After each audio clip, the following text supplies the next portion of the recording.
How low can you go? It may be what you heard on your most recent cruise to the Bahamas, but it's also what Disney is now asking as they get ready to lose big time with Snow White, the live-action remake starring Rachel Zegler. And even worse for the young starlet, it now appears that Disney is tired of it. It's gotten so bad that it now looks like they were intentionally insulting Rachel Zegler live at the Oscars. We'll show it to you right now.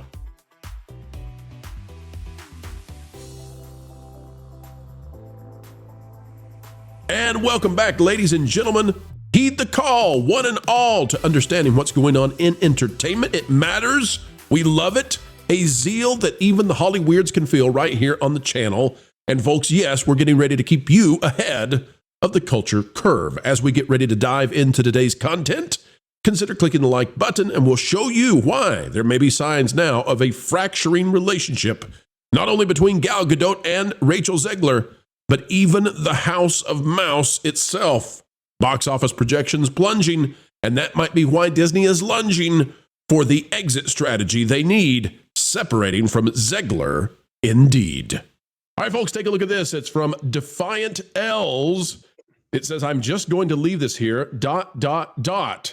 And the question is, did Disney insult poor Rachel Zegler live at the Oscars? Now, we cannot play this, and the reason we can't play this is because of what makes it newsworthy. But we're going to explain it to you. Are you ready? Watch this. Here they come. They're walking out. We can't play it in motion. There's a song. There's a song that is playing behind them. You'll also notice that Gal Gadot does not look at Zegler a single time, and she towers over her, not only in height, but also standing sort of in front of her and towards the cameras with Zegler in the background. Zegler, though, she's trying to put on a happy face. I hope that I can get the look. It's right there. There's right in here. I wish I could show this to you in motion. We can't because of copyright issues. Zegler comes out, though, and has a look on her face. And the look on her face is one where she is displeased. Now, why does she look displeased at the Oscars live? And she even has to take like a breath to reset herself. Man, I wish I could play this exactly for you. Let me see if I get the breath. Here comes the breath. There's the breath where she kind of exhales because she's uncomfortable. Folks, do you know why she's not happy? Because they played Someday My Prince Will Come. That's exactly right. As she comes out at the Oscars with Gal Gadot, they play Someday My Prince Will Come. And guess what? That's not supposed to be part of Snow White. That's not even in the soundtrack. Look, ladies and gentlemen, here's the soundtrack list. Good Things Grow. Good Things Grow. Waiting on a Wish. Hi-Ho. All Is Fair. Whistle While You Work. Princess Problems. Something to Do with You. All Is Fair. Waiting on a Wish. You get the idea. They took out I'm Waiting, and they took out I'm Wishing. I'm Wishing. They took out the song about the prince until she walked at the Oscars. Yeah, Waiting on a Wish is the empowering replacement for Someday My Prince Will Come.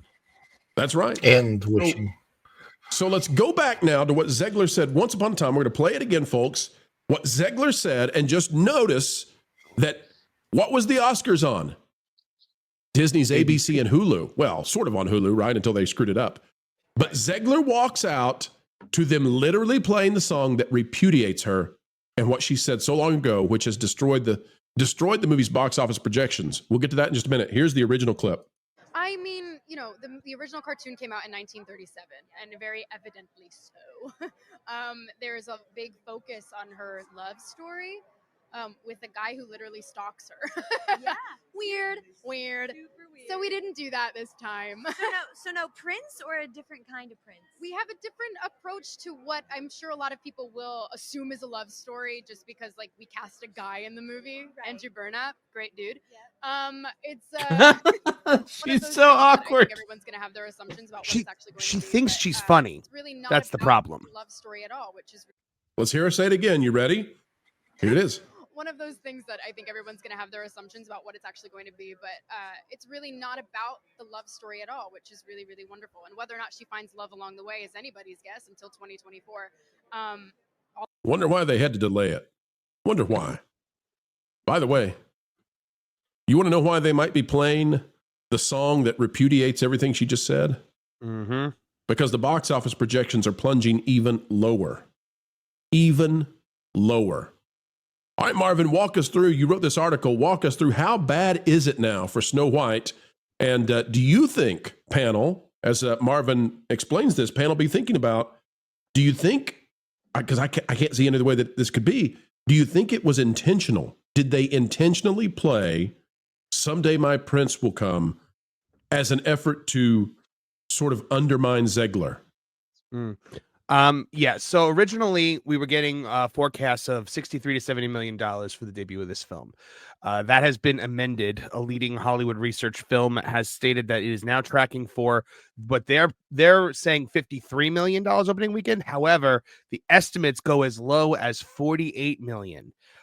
So now, wait a minute. Hold on a second, Marvin. You're saying that they have went down all the way to 48 million? 48.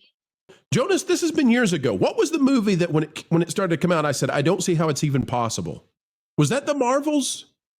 And the Marvels, I think, made less than 200 million altogether globally at the box office. Yeah. The Marvels opening weekend domestically was $46.1 million. It was Strange World. Strange World. See, we've been doing this for a while now. So back in the beginning days, when we were covering Strange World, it was so bad that when I was doing analysis, I said, I don't even understand how this is economically possible. Like, because just random people wandering into the movie theaters would generate more money than this. We're getting to that point. If it makes less than 50 million in its domestic box office opening, then I don't even see how it's even possible. I mean, it's a Disney movie. Unless people actually have an animosity for Disney, and perhaps that's worth talking about, and perhaps that's why they're ready to cut ties with Zegler and kind of mock her in front of the entire audience at the Oscars. Well, I think a lot of what the reason they're playing this is it has to do with their new marketing strategies. If you've seen a lot of the TV spots they've been releasing lately, they have been injecting clips from the cartoon in with so it would be like a shot from the cartoon that would then blend into the film. They are really trying to draw extreme parallels between this and the original cartoon, despite the fact that they have nothing to do with each other. That has been their marketing strategy for probably the last 3 weeks, that they want to inject as much classic Snow White into the marketing of this film as is humanly possible to trick you into thinking that it's a direct remake. I think this could be a disaster. Like, when you look at the soundtrack gives us some pretty darn good clues as to where they're going with this. And I don't sense that they're going anywhere near the animated original. I think they're going towards this socialist stuff. Erica, how is this going to play out? Is there any kind of international win that can come in and save them? If it bombs this badly under 50 million at the domestic box office opening, can it save itself in the international? I don't know, because Snow White's such a classic tale, even out here. So I have a feeling it could potentially flop over here too. It needs like a 3-to-1. I could be wrong. It needs a 3-to-1 ratio. Listen, if it's under 50 million at the domestic, it's going to need a 3-to-1 international to domestic to try to save it. Because it's going to need like $800 million to break even at minimum. At minimum. You know, I think the biggest problem with this is 1937 classic Snow White was the Disney film. It saved Disney. It made Disney everything it is today. If it weren't for literally everything that Disney is today hinged on the success of Snow White in 1937. And it was a smash hit. And it's been in Disney culture for like almost 100 years, and you think about that. So obviously that's what Marvin has said that they're leaning into right now. And I think that if they would have made that movie and made it with the proper actress, the proper person to play Snow White, this should have been a $1 billion box office smash. Should have outdone Beauty and the Beast, the live action Beauty and the Beast, which wasn't that great of a movie, but did end up making over $1 billion, I believe, at the box office. And because of Rachel Zegler's mouth, is not going to do that. I think it's almost an unfortunate thing on Disney's part that they didn't realize who they hired as a person. She's young, she's immature, she doesn't really understand any of this. She catapulted to not she catapulted to success and fame, except that she did it in a way that was so convoluted from YouTube to being cast by Steven Spielberg in a random audition for West Side Story that ended up bombing, and then he put her out there to get her out in Hollywood, and she's gotten all these other roles, and nothing that she's been in has been successful. She's not her YouTube to Hollywood transition has not been great because she has this mouth on her that just won't stop, and she's admitted she's a narcissist, and she says that she's morbidly depressing and all of these other things, and then of course everything that she said about the original Snow White. My biggest thing is, if they're leaning into that marketing and they're trying to market this to people that maybe haven't heard of any of these controversies and they just want to go see a live action Snow White and they're really thinking about that's what it is, and then they go see this movie and it's nothing like the original Snow White, that word of mouth is going to spread so fast. And even if it initially gets some butts into the theaters the first weekend, if it's not anything like the original, if people see these CGI dwarf monstrosities and they're like, what on God's green earth is this? What the heck is this? And the only thing that anybody has to say good about it is Gal Gadot's Evil Queen, which I think is probably what's going to happen. This movie goes nowhere. Not only is it bad opening weekend, but it's definitely not going to leg out. So it seems to me then that the Oscars could have been the best night that Zegler's going to have for a long, long time. And yet they undermined her by playing Someday My Prince Will Come. Out of all the songs they could have selected, like, why would they have not played one of the new songs, right? Just the audio to it, or just anything that isn't specifically the song that undermines her. They did as she came out. Folks out there can decide for themselves. Do you think that it was intentional to undermine her, or do you think it was to do a callback to the animated stuff?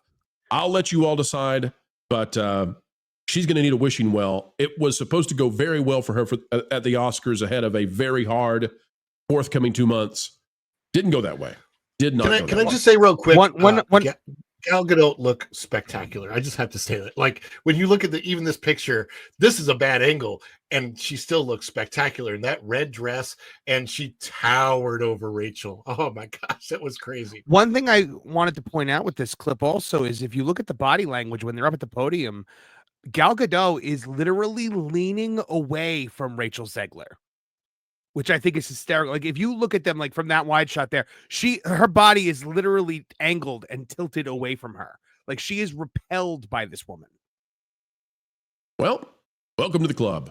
We wish Zegler the best. Hope she fixes things. But so far, she's not singing that tune. All right, Jonas, we've got some super chats to do, and we've got a couple of big stories on the way, folks.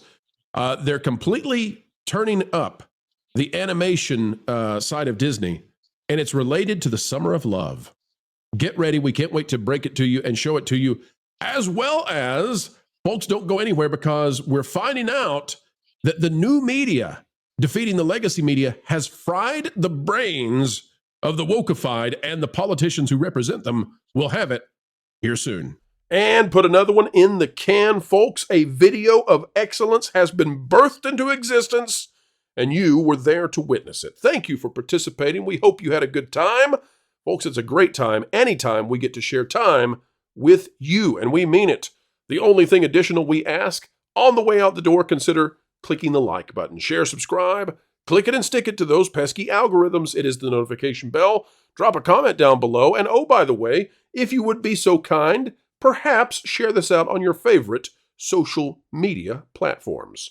Folks, we've got all kinds of content coming your way. If you are interested in going even beyond all of that, well, there's a pro store, and you can always find those items directly below the video you're watching. The pro store, it's a cool place to check out for items that Well, definitely Disney and the rest are not going to sell you, but we're happy to do so. Until the next time, keep learning, keep growing, and as always, keep having fun. Why listen to music made by people and companies who really don't like you? Check out Vacation Radio today and prepare for all new content made by the people behind the WDW Pro Channel. It's the place you need for all the music. That should be fun.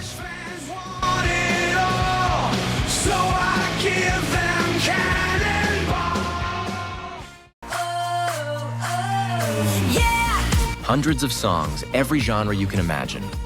Listen live on YouTube and enjoy a set list that's always sunny. It's Vacation Radio.